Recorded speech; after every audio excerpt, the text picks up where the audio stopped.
Maulang araw mga sisiwa. Ayan. Natikman nyo na ba to? Yung Tita Lulu's Arroz Caldo. Masarap to mga sisi. Ayan. Sa 7-Eleven ko lang siya nakita. Pero naghanap din ako sa online. Ganun din. Parang kapresyo din ang nabili sa 7-Eleven. Nasa 34 yata to. Ayan mga sis. Ayan. Kung wala kayong wala kayong time magluto o kaya nag-boarding house kayo, ganyan. Maganda to. Sarap. Masarap na lugaw. Tapos craving kayo sa lugaw. May kasama siyang plastic spoon. And then, ito, ganyan yung itsura niya. Hindi ko yung pinaka-laman. It's empty. Talagyan siya dyan.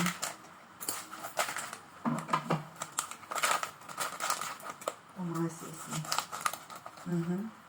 Parang Rice Krispies yung dating yung mga parang pinakakain niya.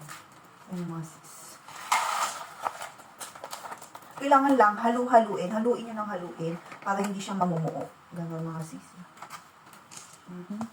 Then hot water.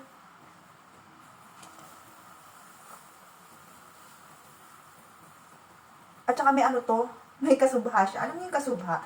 Ano yata ito? Yung bulaklak ng saging. Yun yung nilalagay sa sa lugaw talaga.